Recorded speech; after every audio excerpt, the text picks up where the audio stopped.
Ok.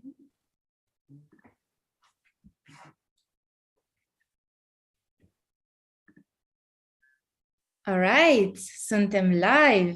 Perfect. Bine ați venit tuturor. Bună seara. Ne bucurăm extrem de mult că putem să facem evenimentul ăsta, că avem alături de noi o autoare extraordinară pe Ruta Sepetys și mă bucur mult să văd atât de mulți cititori aici. Înainte să începem cu întrebările, în cazul în care mai este nevoie de orice fel de prezentare, vreau doar să vă spun câteva cuvinte despre Ruta Sepetys și apoi să intrăm în toate întrebările minunate pe care sunt sigură că multă lume le are. Dacă mai este nevoie de orice fel de prezentare, ce trebuie să știți este că Ruta Sepetys este o autoare de renume internațional și cărțile ei au fost publicate în mai bine de 60 de țări și au fost traduse în mai bine de 40 de limbi și este extraordinar faptul că avem cărțile ei traduse și în limba română la editura Epica și sunt convinsă că mulți dintre voi fie le-au citit, fie urmează. Sunt convinsă că o să vă convingem să le citiți. Ruta Sepetys este considerată o romancieră crossover și asta înseamnă că volumele ei sunt citite și apreciate deopotrivă de adolescenți, cât și de adulți. Și romanele ei, precum Printre tonuri cenușii, Adio New Orleans, O mare de lacrimi și Fântânile tăcerii, au câștigat nenumărate premii, au fost selectate la mai mult de 40 de premii literare și sunt incluse în peste 60 de liste de premii de stat. A câștigat nenumărate premii, așa cum am zis, inclusiv Carnegie Medal, ceea ce este cu atât mai important pentru romanul O mare de lacrimi, a susținut discursuri la NATO, în Parlamentul European, în Congresul Statelor Unite și în ambasade de peste tot. Deci vă dați seama că avem de-a face cu un autor cu adevărat special. În 2016 am cunoscut-o pe Ruta Sepetys pentru prima dată, a venit în România în cadrul primei ei vizite aici și încă de atunci a început să facă cercetarea pentru romanul pe care cred că îl știți cu toții și anume Sfârșitul Șoaptelor, decembrie 1989, un roman care are în centru Revoluția Românească din 1989.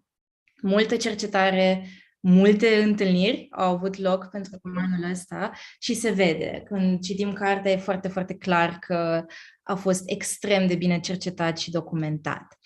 Așadar, așa cum am zis, mă bucur enorm să o avem pe Ruta Sepetys alături de noi. Welcome, Ruta. It's so good to have you here. Thank you so much. It's such an honor and a privilege to be here, and thank you for everyone for joining us. Înainte să începem, o să mai zic doar 2 vorbe și apoi o să intrăm în întrebări. În momentul de față, în momentul în care noi avem această întâlnire, să știți că audiobook-ul pentru Sfârșitul Șoaptelor, decembrie 1989, se lansează chiar acum pe site-ul Audio Tribe. Dacă vreți să ascultați cartea, vă puteți face un cont pe site și puteți să ascultați gratuit cartea în primele 30 de zile. Intrați pe site, urmați pașii de acolo și puteți accesa volumul. În general, audiobook-urile duc un plus experienței lecturii și ne fac să trăim un pic romanul altfel. Așadar, hai să intrăm în întrebări. Ruta, my first question for you is, how do you think the experience for Romanian readers will be different while listening to Sfârșitul Șoaptelor? Well, first, I'm so excited that the book will be in the audio format because some of us absorb story through text and some of us are auditory learners. Some of us learn and absorb through listening. And so I think listening is a very immersive experience and allows you to really slip into that story in a very deep way. Nice. Într-adevăr, that is truly so. O ultima chestie, să știți că în momentul de față are loc și un giveaway pe pagina de Instagram a Carturești, Audio Tribe și editura Epica, unde puteți câștiga și cartea și audiobook-ul Sfârșitul Șoaptelor. Dar haideți să nu ne mai lungim prea mult. let's switch it to English and let's switch it to your questions. So guys, remember, when you have questions, just raise your hand. Let's see who will break the ice today. Yeah. There we go. Carmen, what's your question? Firstly, I want to tell you that I really, really appreciate you. And I will start with a question that kind of popped out in my mind the first time I saw your book, I Must Betray You. I was kind of navigating through Instagram and this book popped out, and I was appalled to see the fact that it was about Romania. It was about the revolution that happened in our country. And I wanted to ask you, how did you came across this subject? Because it's not such a really well-known topic to write about. And I was really shocked to see that me from Romania had the opportunity to read about my country from one of my favorite authors. Oh, that means so much to me. Thank you so much. How I came across it, I was on tour in Romania for my first book, Between Shades of Grey. And I thought that I had an understanding of post-war communism because I'm Lithuanian. My father escaped from Lithuania. But when I came to Romania and I learned what more than 20 million people had endured for years and years, I just felt it was such an underrepresented story. And the strength and the fortitude of the Romanian people was just incredible. And I became so passionate to share the story. And now readers around the world are saying, how is it that we had no idea what the Romanians were experiencing? How did this history slip by us? So it was my desire to bring this underrepresented history out of the dark. And I'm just grateful that you all would allow me, give me the honor of sharing your history, because it's not my personal story. And I really sometimes am plagued by this question: what right do we have to history other than our own? I have to tread carefully. So, oh my goodness, are we going to translate this? Because I'm talking and talking. No, go ahead. Yeah. Okay. So it was truly the underrepresented nature and the large scale of it, but most importantly, the strength and endurance of the Romanian people that inspired me the most. So that's why I wanted to tell your country's story. I'm very proud to hear that, because this is what I taught when I learned in school about revolution and why it is not shared with the people more. And I'm really grateful because you had this wonderful idea to kind of take it out and give this wonderful story to a larger weight of readers to see. And I really, really thank you for that. Thank you so much. And, yesterday morning, I got up at 4 a.m. to do a virtual event like this with a school in the Middle East, in Bahrain. And the students in Bahrain had read I Must Betray You. And they were blown away that they didn't know the history. But what made me the most delighted is that they said that as soon as they read the book, they wanted to research it themselves. And what they really want now are the real histories, the biographies, the memoirs, the testimonies of the Romanian people themselves. I wish you could have seen how passionate these students in the Middle East were for Romania and Romanian history. Thank you for your patience, and thank you for answering my question. Oh, my really pleasure. Appreciate it. My pleasure. I want to follow up on that, if possible, with one question of mine, because there's something I've been wondering for a long, long time. So all of your books are about these really important historical events, and some of them are known worldwide and some of them are not. And some of them are described in history books and some of them are not. But even when they are, it's all about the political impact, the historical consequences. When you first started writing, what made you look at the regular people? So the way in which regular people experience these historical events? Thank you for that question. It's so thoughtful. And I have a theory, and I wonder what you guys think about this. I think that feelings remain with us even longer than facts. And so when I'm writing about these pieces of history, I tell myself that in order to make it memorable, and so readers and listeners truly absorb it, I need to concentrate on that human element, make it human, make it human. And oftentimes, people dismiss readers, especially, younger readers, saying, oh, they don't care about history. That's not the case. It's my responsibility to make the history compelling and to make you feel a connection, because at that moment of connection, your heart opens and you care for a human being you've never met. And suddenly the history it becomes human. A statistic becomes a human being. And so that's what made me want to focus on more of the human element than, let's say, strictly political or strictly historical, which is of course a part, but those feelings remain with us longer than facts. And if we care, these readers yesterday in the Middle East, in Bahrain, were saying that they cared so deeply for the Romanian people. They said, what can we do? How can we help? So I always ask myself when I start a project, what is the impact? And then based on that impact, how am I going to approach the project? Yeah, I think the impact of all of your books is no dry eye in the room. Well, and that's also, and you've heard me say this before, I think I might be the worst candidate to be writing these kinds of stories because I'm so emotional. And if something moves me, I start crying and I'm writing and I'm crying. But then I tell myself, no, you know what? That's okay. Because hopefully the reader will feel my emotion, through the book, and they'll be emotional too. And then we'll have that connection ourselves, that creative partnership between the author and the reader. Yeah, definitely. All right, Maria, what's your question? So first of all, hello. I just wanted to say that I'm such a big fan. I firstly read Between the Shades of Grey from you, and I can say that I fell in love with the way you write. And if someone asks me which author do you recommend, I tell them to read something by you, because I don't know, just the way you combine everything. I feel like it's just not historical fiction. It's combined with romance and fantasy and etc. Everything that you need in a book, in my opinion. And I just wanted to ask you, how do you get inspiration for writing such amazing books? Because honestly, writing about historical events can be so hard sometimes, but still you make it seem so easy. How do you do that?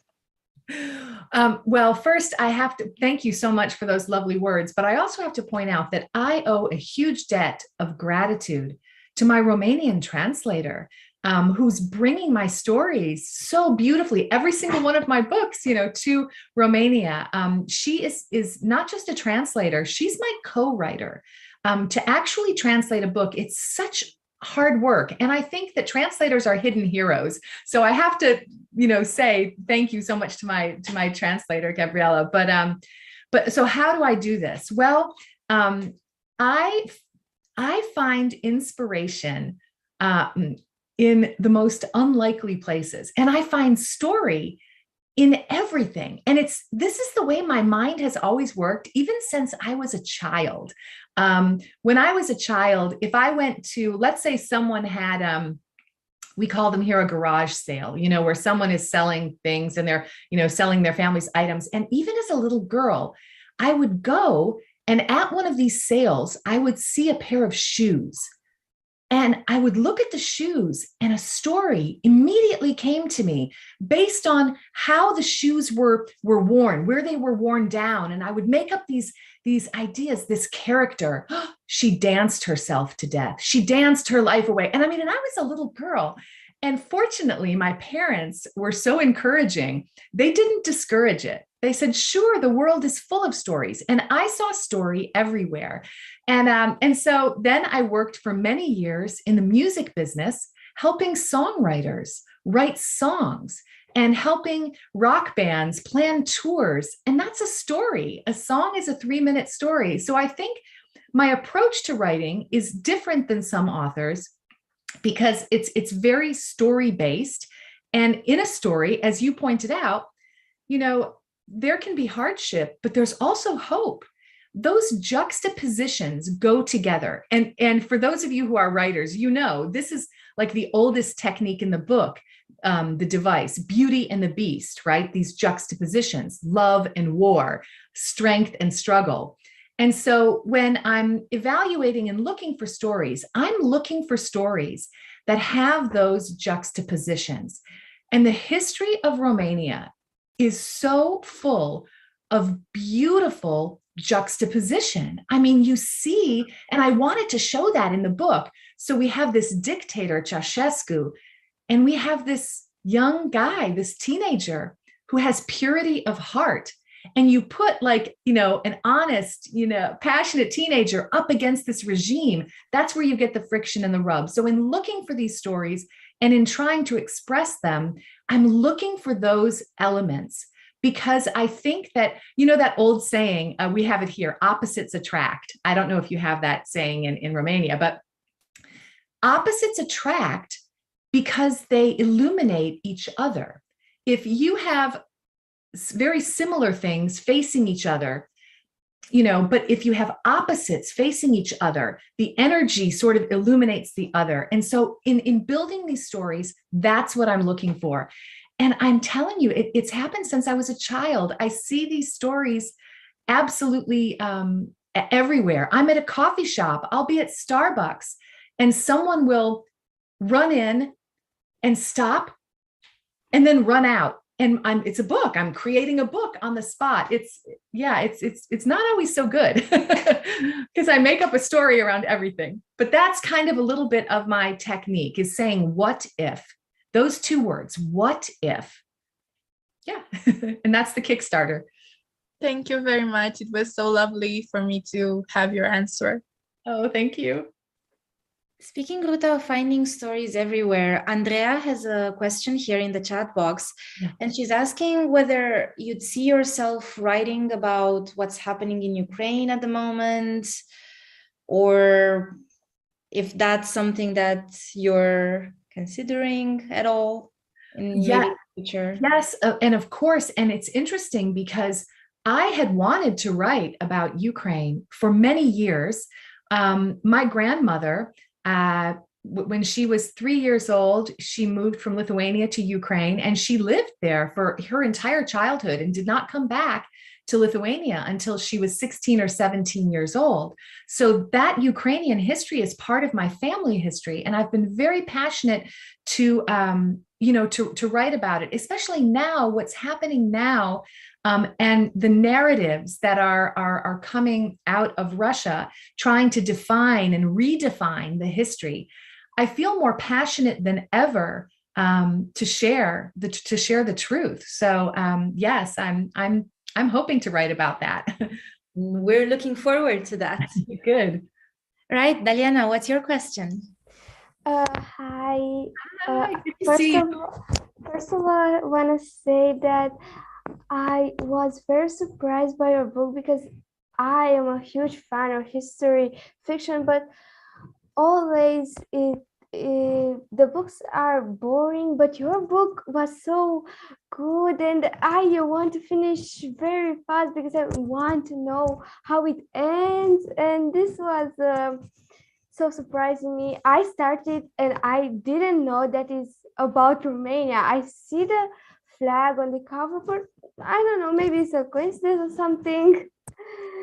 And when I see that it's about Romania, I was, oh my gosh, so this is about my country, and it's so good, this book, and I love it. And my question is that you're going to write the second book, maybe from other character perspective, like the father or the grandfather? Well, I would love to. And I'd love to know from you guys, if I did write a companion novel or a continuation or a sequel, whose point of view would you want the story told from? Whose point of view should I tell the story from if I do write that book? I think I could even go back and I could write about the grandfather as a young man, or I could write from the point of view of the sister. and tell her story, because imagine, I don't want to give any spoilers, but she probably had a really a big story. Or I could write the story from the point of view of the Securitate. I think it's important with these difficult parts of history, they have many angles. And I learned, even studying my own Lithuanian history, that I was much too quick to judge, let's say, the NKVD or the KGB with regard to Lithuanian history. But there's another story there. There's a human element there too. And I think that deserves being explored. How was a young man recruited for the Securitate? How did that happen? What were the feelings? So yeah, I love your idea. Let's write a sequel together. All the answers in the chat are about the grandfather almost. Well, Everybody suggests the mom as well. But oh, good. Thank you for telling me that. I have to say, with the grandfather, when I was doing my research in Romania and interviewing people, many people told me that, and these were people who were young, who were teenagers during the revolution. They told me that in some cases, the oldest Romanians were also the bravest. They had experienced life before, Ceausescu, and they had a different perspective and a different context. And there were many people who told me that it was, their grandmother or their grandfather who was really the revolutionary. And I thought, sometimes we don't, that kind of archetype of a grandfather or a grandmother, we don't always imagine them as revolutionaries. But in this case, they were, which is just another interesting fact about, the strength of Romanians. And that writing that character, the character of the grandfather, that was definitely one of my favorite characters to write. And speaking about characters, are your characters based on real people or just from your imagination? This is a great question. They're based on the experiences of real people. So when I choose a topic to write about, my first step, I want to read all of the nonfiction that I can get my hands on and history books and things like that. But the most important step is to interview the true witnesses themselves, people who were there, people who experienced it. And as I'm interviewing them, I'm taking notes. And I have this coded form. You can see my research notebook for the new book that I'm working on. It's like chicken scratch. But I have this coded form of writing that flags, I want to put this in a character. This needs to be included in a book. So after my interviews, I spend probably, 30 to 40 minutes, finalizing my notes. And then I take elements from multiple people. So let's say I interview 15 to 20 women. I will braid and thread, weave together elements from all of them to create, let's say, the one character of Liliana. And the reason I do that is because I think by that weaving and threading, I'm sort of including a larger human experience. And as a result, maybe when readers who experience that time period read it, it'll resonate with them and say, oh, wait, that happened to me too, or I was there, I saw that. So I would say the characters are composites. They're not based on one person, they're composites. And people often ask, well, Ruta, are the characters based on you? Oh my gosh. No, the Romanians are so brave. I could only dream of being so courageous. So I think I write characters that I wish I could be like, that I wish I had the courage and intelligence and the wit of a Romanian, but I don't. So I like to write about people that I admire. And I have one more question, if you don't mind. No. I know you research a lot, you read a lot about the Romanian and you interview a lot, but how long take you to do all this stuff? It generally takes me at least 5 years. And I know that you think, oh my gosh, that 5 years, it seems a long time, but that's my process. I don't want to rush it. And so just the reading alone, the initial reading takes probably a year. And then, you know, I came back and forth to Romania. And even though I was writing a story that was set in Bucharest, it was important to me to see other parts of the country. I mean, Romania is a large country, and the different regions of your country are just like the United States. I live in Tennessee, which is dramatically different than, you know, New York or California. And I wanted to get a good representation. So it takes 5 years to do the traveling, to do the interviews. And then I work with historians and experts and my brilliant Romanian publisher, you know, for help. So, but The Fountains of Silence, my book that was set in Spain, that took me 7 years. Oh my gosh, 7 years, but I loved every minute of it. So. All right, that's a long time. Thank you. And thank you for answer. And I'm really happy that I could speak with you right now, because I'm so a huge fan of your books. And I have nothing without you. An author has nothing without readers. You know, I might have these hopes and dreams of sharing history, but without you, I have nothing. So thank you. All right. Thank you very much. Anna, you're up.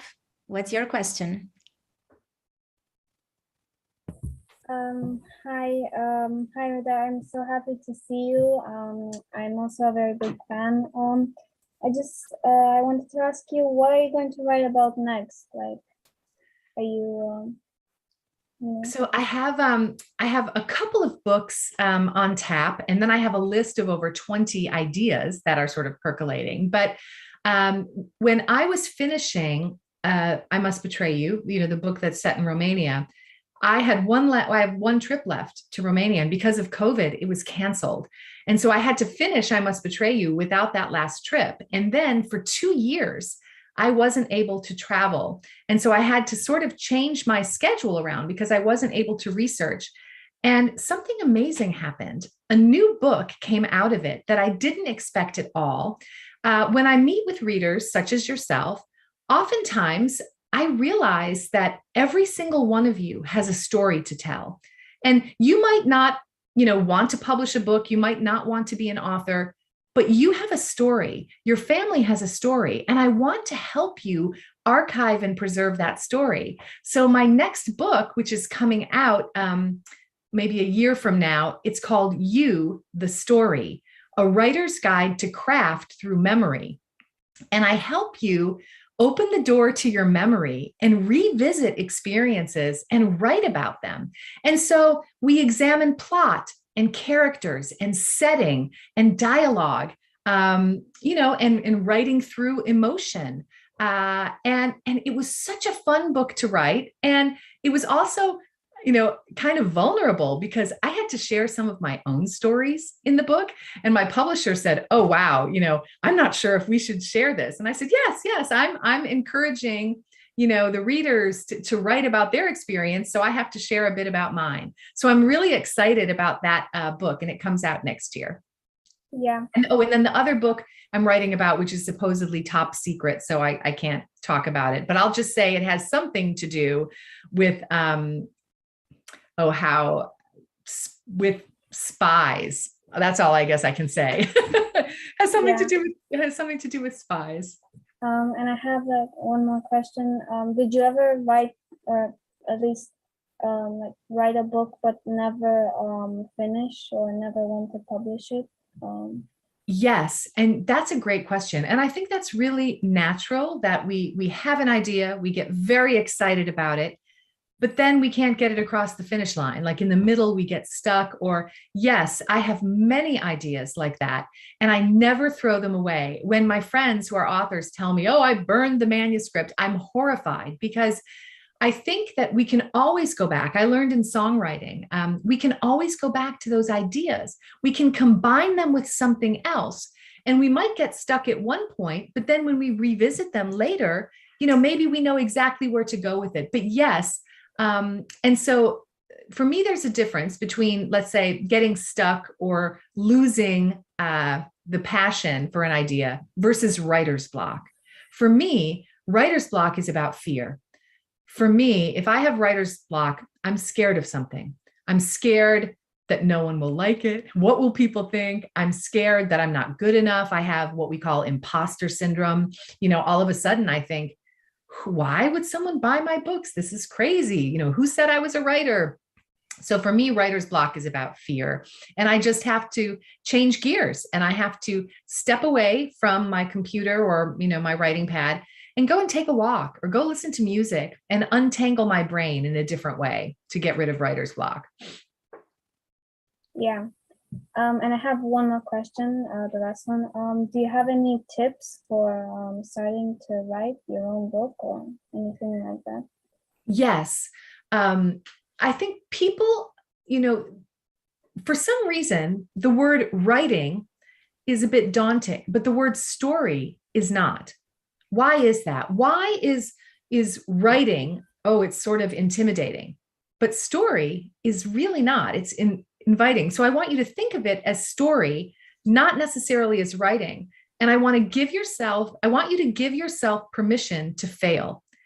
I want you to give yourself permission that first draft is going to be total crap. It's going to be awful. It's going to be, really, like, you're going to look at this, you're going to say, this is junk. That's okay.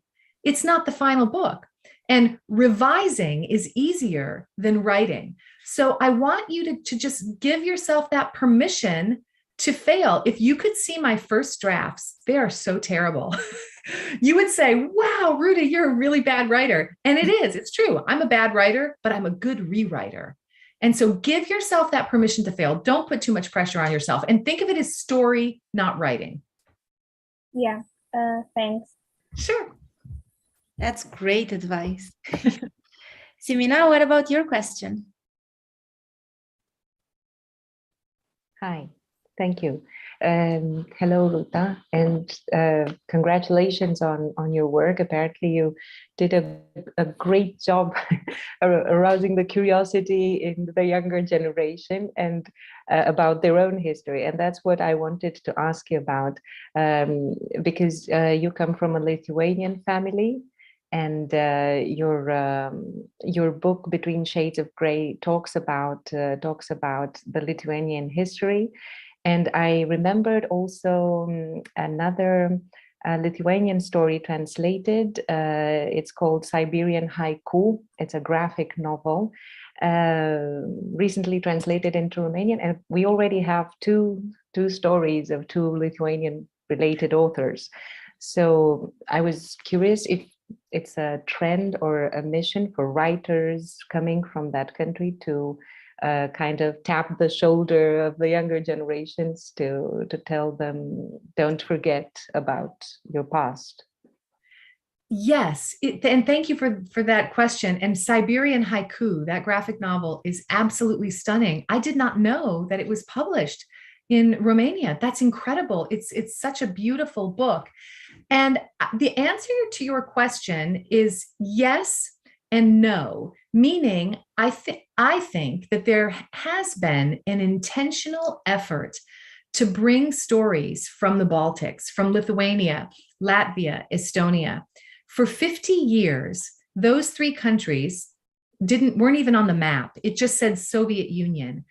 And this loss of identity had such a consequence. And when Lithuania, Latvia, Estonia, when they regained their independence, because they had been literally wiped off the map didn't even have the country's name on it for 50 years, for half a century. I think Lithuanians and Baltic people felt this impulse that we needed to reacquaint the world with the countries in general, that this wasn't the Soviet Union. And when people would say, oh, Lithuanian, so you're Russian. And I would say, no, yeah, we were occupied by the Soviet Union, but no. And so that reacquainting, I think that many people of Baltic heritage, like myself, we felt this urgency to try to reestablish an identity. And then, so that was maybe just like a passion of Baltic people. But then I do think that as these countries are moving through their independence, they began to really narrow their focus, that it became almost a strategic element. that if people understood what had happened to Lithuania and the context, perhaps it would be more difficult for history to repeat itself. And so then they had also, they wanted people to understand their objectives. Why, if they know our story, maybe they will understand why we don't want to count on Russia for our energy, why we have to be energy independent. So I think there was a bit of just human identity passion, but then also a bit of strategic partnership. And that's why Lithuania quickly established embassies all over the world to share their culture, to share their story, and to acquaint people with what it meant to be Lithuanian. So that's a really interesting question. And I think it's a bit of both. Yes, just Lithuanians are, passionate writers and creators, but also we want the world to know our story. Thank you very much. Thank you. Right, Andrea, Dumitra, what's your question? Hi, first of all, I want to say that I heard about I Must Betray You when I went to my local library. And when I wanted to borrow it, they just kind of kicked me out because I wasn't 14 years old yet. And I was so upset. And my question for you is, how do you feel knowing that a lot of people are seeing themselves in your books in general? Sorry, you cut out. How do I feel that people are seeing themselves, are feeling them? Yeah. Oh, I mean, honestly, it's an honor and a privilege to give voice to someone else's experience, because when I write the books, oftentimes the people I interview, they tell me that they're convinced no one will care about the story, or, oh, they've forgotten us, history has forgotten us and no one cares. And that is not the case. Yesterday, again, I wish you could have been on this school visit with this school in the Middle East. They were so full of compassion and empathy for the Romanians. And so I think by introducing this human experience to groups of readers from other cultures, the same in Japan, people are just saying, my goodness, how did we not know? I think that when we know one another's story, it facilitates human understanding. We understand all of a sudden, oh, okay, this is your past. And so this is why now I understand your motivations in the present. Now I understand. And so it facilitates human understanding. So the more that I can see these human beings, brought to life in my work, I just think we have a greater chance at understanding one another on a much deeper level. And maybe we can avoid misjudging each other. Thank you very much. Thank you. And did the library let you take out the book or no? No. No. Oh my goodness. Wow. Well, thank you for trying. Would you say there is a minimum age for people to read, let's say, I Must Betray You? So I think 14 is already, So would you say that younger readers would not get the same experience out of it? That's a good question. I find that in the States, some of my books are read by students as young as, 12. And they're read, as you said in the introduction, I'm a crossover author. So they're read by people who are in their 80s. And then they're having these great conversations. But I do think that parents and teachers and, they know what the student is ready for. But I do find that I really want the books to make their way to young readers, because young readers are honest readers. I find that the younger the reader, even the more honest they're going to be. They'll say like, oh, I read your book. This was okay, but I didn't like this, or this, I didn't appreciate this part. That's really important, that objectivity, that honesty. And young readers will bring that to the reading experience. And if we don't want history to repeat itself, it's these young readers that are going to be carrying these fading stories forward. So that's why I'm also passionate. But yeah, here 14 is absolutely, I think that's fine to read I Must Betray You. Nice. Mirna, what about your question? So, hello, I'm so glad to be here. Like, I'm really enjoying the book. This is my first book I read from you, and I want to read more now, but I don't have time. And hopefully I have some exam. But reading your book, I was really shocked reading the letter from Romania. It's a poem, and I'm a poet, and I'm like, wow, you are not Romanian. You don't live this moment, but you write this full of emotion. Like, this was the more move on moment for me, and I was like, how you can write this? And I take time to read my write my poems. Like, I take some 1 hour to write one, to be full emotion, full good, and people say they feel them. And I'm really curious how you read this poem. Like, it's just 1-page poem, but it's so heartbreak and make me cry. You're gonna make me cry. Don't. No, it's okay, but you make me cry, so I take my revenge now. Oh, well, okay. How did I do it? I studied the best. I studied Romanian poets. I studied Ana Blandiana. I studied these incredible human beings who were raising their voice through poetry when it was practically illegal, when there was no freedom of expression. And in studying that poetry, I could feel that restriction. I could feel that emotion. And so I thought a lot about it. And I thought a lot about the character. You know, what would he be going through? What would his hopes and dreams be? And then I had this image of this young man, like I say, who, you know, like wings strapped to his back, but wasn't able to fly, wasn't able to spread his wings. And so I take long walks. I think, you know, hard and deep on these topics. And then, like I said, I'm a rewriter. I don't know, when you're writing your poetry, do you revise a lot? Oh my goodness. I go back and forth, and I'm listening for meter and tempo and rhythm and flow, and I'm pruning each word. Do you revise your poetry a lot? Yes, like then I write them, I read, and I'm like, I like it, because, you know, then you read the first time you're, I don't know, something, you're like, it's so good. In the next day I read again, and I'm like, maybe I can change it. And like, then I read them to some people, like other poems from my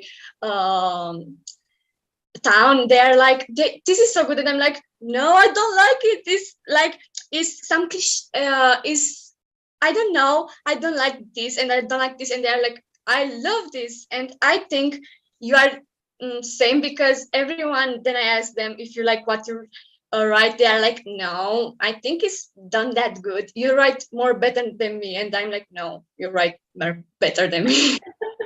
I think that's natural. I think that's absolutely natural. And you're so right. That's something you write and you think, oh, I love this. You come back to it the next day and you think, what was I thinking? This is junk. Like, that's completely normal. Yeah. So that's how I built that poem in the book. And I wanted, also, there was a rhythmic element to how I incorporated that poem. If you remember, so as you're reading the story, you're reading portions of that poem. Christian is sharing portions.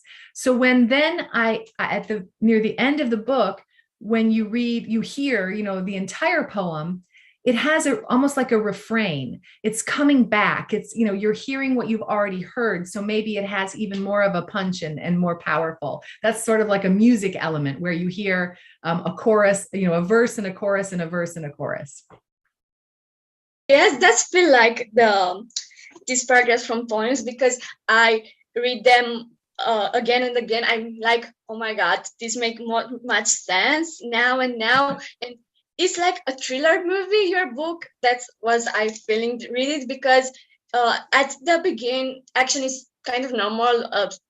High schooler boy who go to school, have some problems, blah blah blah. Don't have so much, I don't know, the sparkle. But the sparkle came at the page like 15, if I don't mind, and you get more into the story, and more the action is get faster, and you don't put the back on the table and just say, I need a break. No, you can't. I stayed like 1 a.m. and read it, and I was like, I have tomorrow a test, but doesn't matter. I have to read. That's the best compliment ever for a writer, is when because you want to bring someone to the page and keep them there. That's so important. And speaking of books, I'm just going to jump to the chat real quick and just answer a couple of questions about book.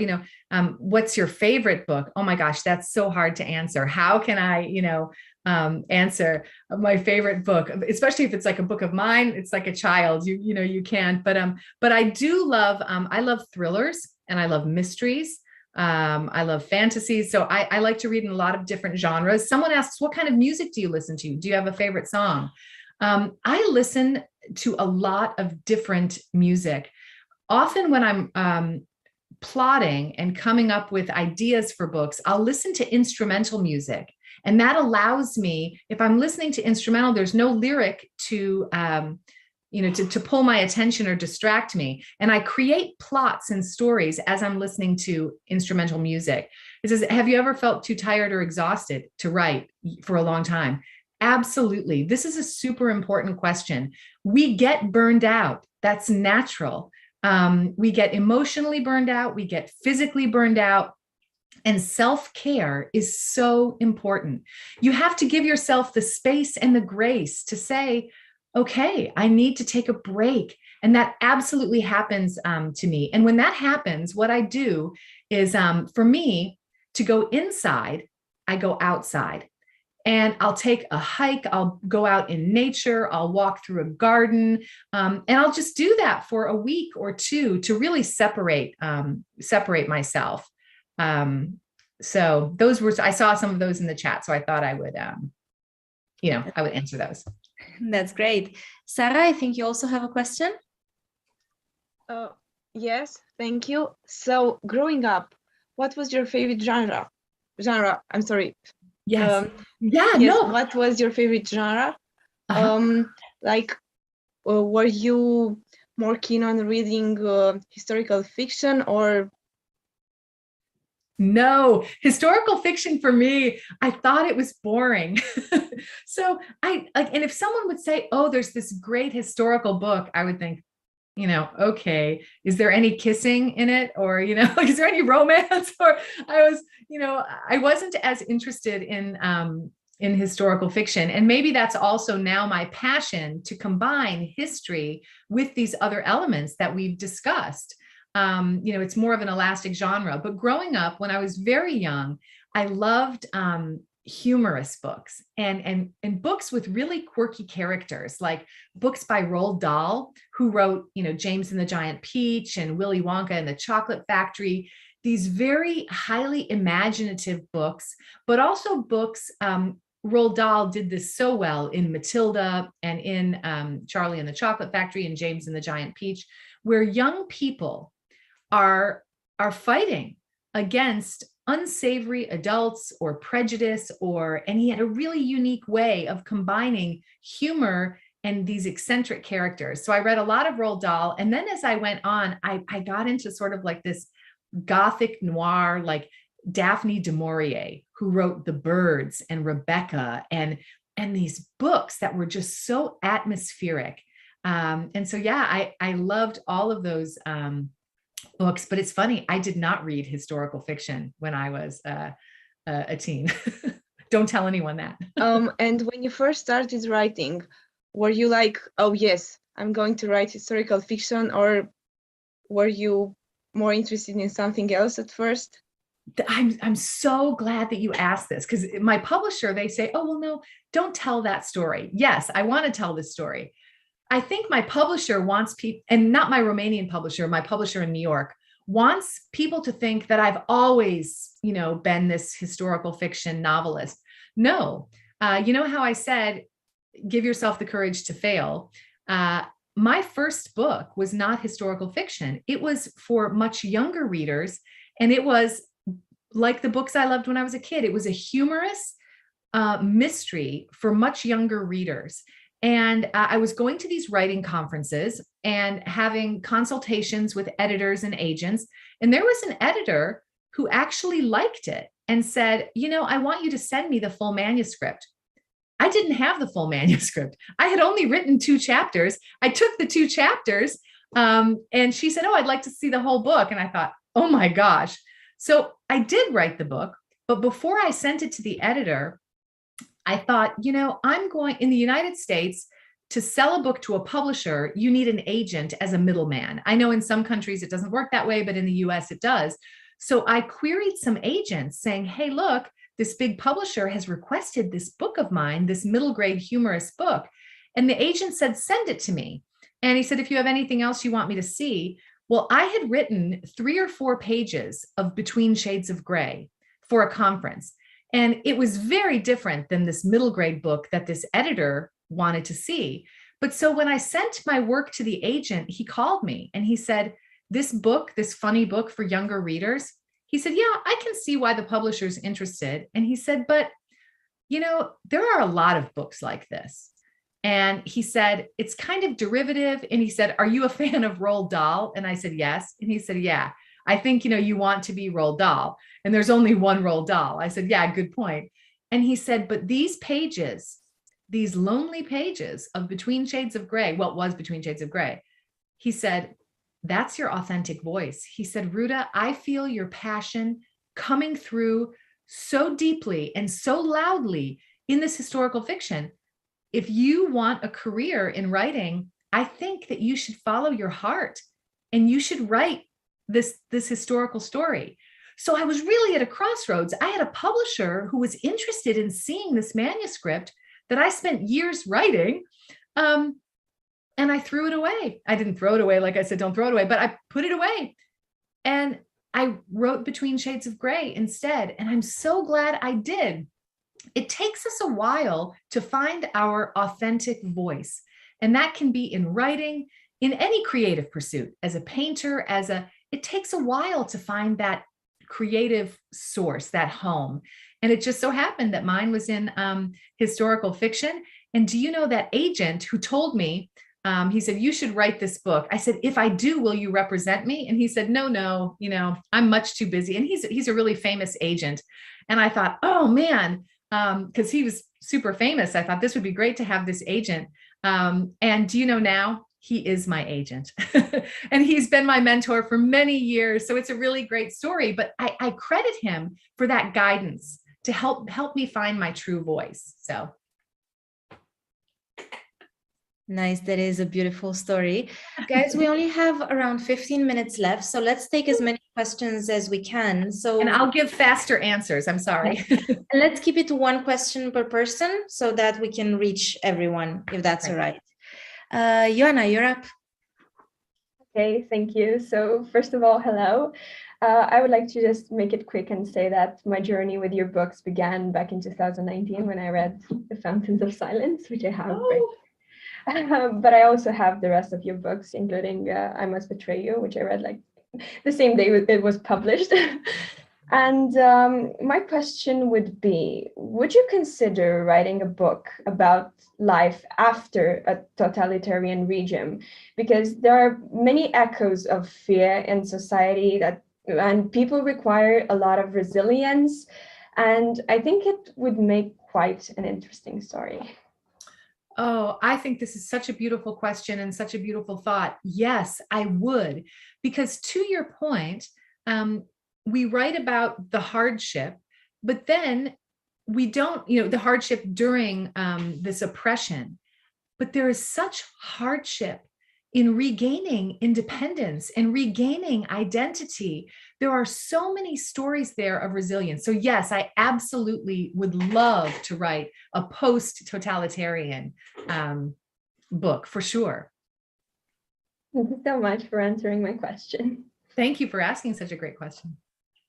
Esra, what's your question?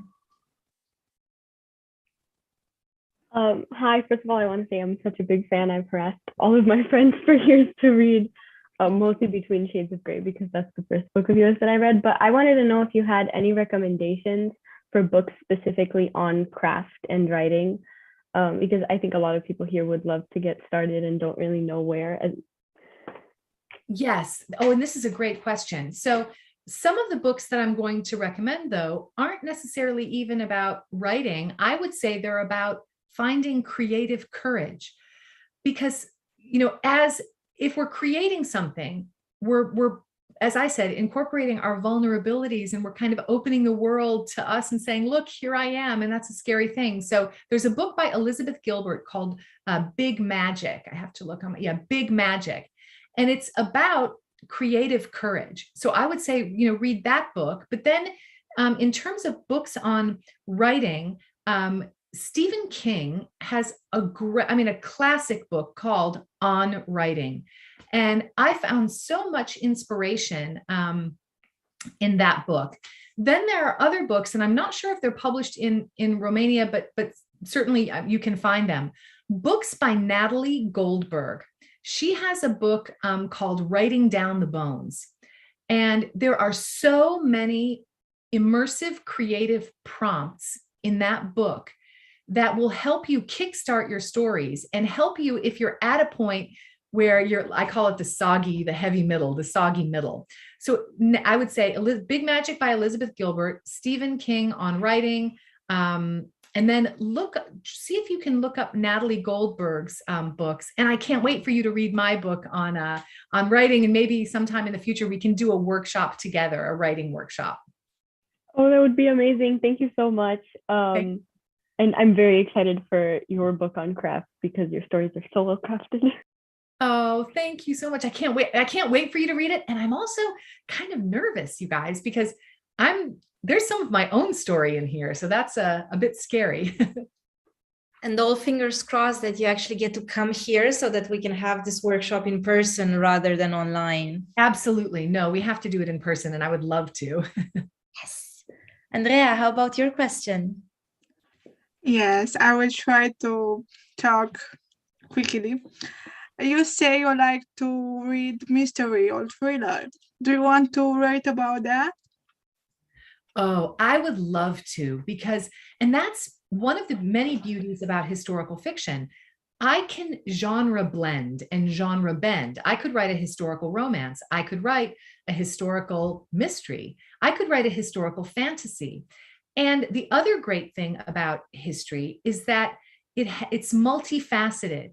Within history, there is mystery, there is romance. There are thrilling elements, there are horror elements. So yes, I absolutely would love. And so if you have any ideas of, historical mysteries that you would like for me to write, let me know so I can research them. I will think about that. Yeah, please do. All right, Karina, how about your question? Hello, I wanted to say that I loved all of your books, and each of them made me feel something, and I was really able to connect with your characters. And I was wondering, Fountains of Silence is a little bit different from your other books, being written in the third person and in a more unique way, I would say. And I wanted to ask you, how do you decide how are you going to write your books, and from how many points of view are you going to write it? This is such an observant question. Thank you so much. Do you know, many people, they don't realize that that is my only book that is written in a different point of view, that it is in third person. So thank you. And when I was evaluating how to write The Fountains of Silence, as the daughter of a victim of communism, I felt like I could write that story from the inside out. Communism is something that my family is familiar with, I'm familiar with, and so I could write that from the inside out. The Fountains of Silence, set in Spain, it was something I wasn't as familiar with, Spanish fascism. So I felt I had to write that from the outside in. So when I'm evaluating a topic or a piece of history to write about, I'm paying attention to a lot of things to determine how to write it. What do I mean? Well, for example, what's the point of view? But then even the narrative style and the style of prose that I'm going to use. When I was researching the history of Romania, and I was observing people in Romania as they spoke about it. They were breathless. They were speaking quickly. Some of them were looking over their shoulder. There was a restricted tightness about it. And because that was the authentic experience, I want to portray that through the language, through the sentence structure. So when I was writing Fountains of Silence, it was so different. Spain was sunny. It was the land of sunshine and wine. The pacing of everything was very different. There was a relaxed nature to it, almost a poetry of phrasing, everything from the weather to the culture. And so that's why the language is a bit different. The sentence structure is different. The rhythm is different. I wanted it to have that representation that I felt during the research. So I'm paying attention to even what the breeze feels like. If it's a cool breeze, if it's a hot breeze. And like I said, also the manner that people speak, the rhythm of their language. Is it extended or is it fast and sharp and slow? Are there shadows? Are there things like that? And all of that. And that's really fun for me to and I really loved writing the atmosphere in Romania. I thought it was very, very compelling. So yeah, there's a lot that goes into it. Thank you so much for answering. Sure. All right, Larissa, how about your question? I wanted to say that I am Romanian living in Lithuania right now, and I wanted to ask if while you were doing your research, you saw a difference between the personality of the people, because I consider that people here in Lithuania, they are more colder than in Romania. So you think that this is something that is happening because of the communists that had a different impact over the country, or what do you think about this? Yes, I at that again, your questions and your comments are so observant. I wish we were together and we could spend all night chatting. Yes, I think that's so observant of you. So what I've experienced is that there are differences that Lithuanians and people of Poland, their experience with communism, they were at least allowed a unity of victimhood, meaning that they spoke together about their experience. They felt no one understood them. And that is also often a reason that some people say Lithuanians are colder, because they say, well, you can't understand, you're an outsider. They're very interior, they're very insulated. And so you can't understand, but together they had this unity. Whereas in Romania, because the way the regime used the Securitate and recruited informers, and Romanians, through my research, I found that they weren't exactly sure who they could trust.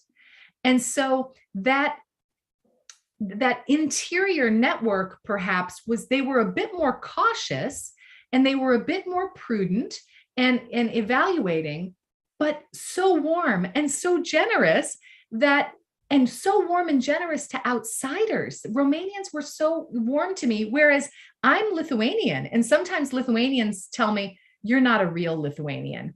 And I think, oh man, I'm Ruta Sepetys. That's pretty, pretty Lithuanian and pretty, but because I was born in the States, I'm not a real Lithuanian. Whereas Romanians, I feel have this generosity and inclusion, this inclusionary feeling that's just so beautiful. So yes, I absolutely do feel it's different. And I think that we can learn from each other. And I have received so much feedback from readers in Lithuania about I Must Betray You, saying, oh my goodness, this is blowing our minds. And one woman even said, oh my goodness, shame on us. We position ourselves the victims. Oh, Lithuania, no one could understand what we went through. Poor us. And she said, I read this book and oh my goodness, I realized, how self-absorbed I was. There were other people who suffered. So thank you for that observation and question. It's very astute. Where in Lithuania are you, by the way? Thank you for your time. Sure. All right, Elena, how about your question? I think we have time for 2 more questions or so. Hi, so I have a quick question. What made you start writing historical fiction based on the world's history? Yeah, well, initially, I think it was an attempt to, explore my own identity. Growing up in the US, when people with my name in the United States is very odd. My husband's name, Michael Smith. It's about as American or English as you get, Michael Smith. And here I am, Ruta Sepetys, and people say, "What are you?" And I would answer, "I'm Lithuanian." And the conversation would simply end and people would sort of, "Oh, okay," because they knew nothing of Lithuania and they didn't understand where it was, or what it was, or what the country had experienced. So initially, I was inspired to share those stories, maybe in hopes even for Lithuanians to feel better understood. But then I quickly realized how powerful it was and how many stories are out there that need to be told, these stories of different cultures and different countries. So even though it started with my own personal family's history, it quickly expanded to telling other people's stories. Thank you. Thank you. Bianca? Hello. First of all, I want to say quickly that you are one of my favorite authors and it's such an honor to speak to you. And my question is, what was the most shocking thing that you've learned from all of your research about Romania in that time that just stuck with you? Oh, well, the most shocking was what I referred to before, this topic of endurance. How the Romanians found, and when I say shocking, I mean that as a compliment in the most beautiful of ways. For example, how the Romanians used humor and dark humor. This was brilliant. It was, and again, like, to be funny, you have to be witty. You have to be smart to come up to craft these jokes. And I just felt that form of endurance through humor was amazing. The other thing that was shocking is that even though the Securitate was planting these, informers and people didn't know who they could trust, they could still find it in their heart to be generous with each other, to be generous with neighbors, and to show kindness in an atmosphere of cruelty. That's true courage. And then the most shocking thing, though, actually doesn't have to do with Romania. It has to do with all these other countries who supported Ceausescu, who these people in Washington, D.C., who in my interviews with them, former congressmen and senators were saying, "Ruta, we had pictures of ourselves with Ceausescu in our office. We thought he was a benevolent dictator. We had no idea." And then some people in Washington, D.C. said, "Don't believe that. We knew, and we were, we had our other agendas." And so that was shocking, because the United States was so focused on the reunification of Germany, and so focused on that. And so what responsibility do other countries have that they did support, this dictator? It raises really interesting questions. Thank you so much. Thank you. And speaking of questions, unfortunately, we are running out of time, but I think there is one question here in the chat box that would just beautifully round things up. So Yona asked something like this: since your characters are so human with both weaknesses and strength, how much power do you think there is in vulnerability? I think there is tremendous power in vulnerability, and I will tell a story that some of you may have heard me tell to illustrate this. Vulnerability is opening ourselves and sharing, which is a very scary thing to do. And I'll give the example of my own dear father. My father, as you know, escaped from Lithuania and lived here in Tennessee, close to me. And there was sort of a rumor in my father's neighborhood that he was a grumpy old man because he didn't go on the 4th of July. We have these big celebrations here with fireworks on the 4th of July. That's our Independence Day. And on Independence Day, my dad didn't go to the fireworks. So the people in his neighborhood started to say that he was unpatriotic, that he was a grumpy old man, and they were judging him. And I told my dad, Dad, you need to be vulnerable and you need to open up and you need to share your story and tell him why you don't go to the fireworks. And one day there was a little boy who stopped by his mailbox and they said, you know, Mr. George, are you really unpatriotic? And he took a breath and he said, no. He said, when I was your age, there was a war going on and I was living in a refugee camp that was near a military base. And he said, every night, the Germans were bombing, you know, this base. And he said that it was terrifying for him. And he said on 4th of July, when those fireworks go off, he said, it triggers something in me and I'm frightened. I'm so frightened. And I feel, he said, I know this sounds silly. I'm a 70-year-old man, but I feel like I'm experiencing the war. And he said, and you know, I don't want to make anybody uncomfortable, so I just don't go to the fireworks. And he said, does that make sense? The little boy's eyes were huge and he pedaled off on his bicycle. And my dad heard him telling the other kids, hey, you guys, Mr. George, he was bombed.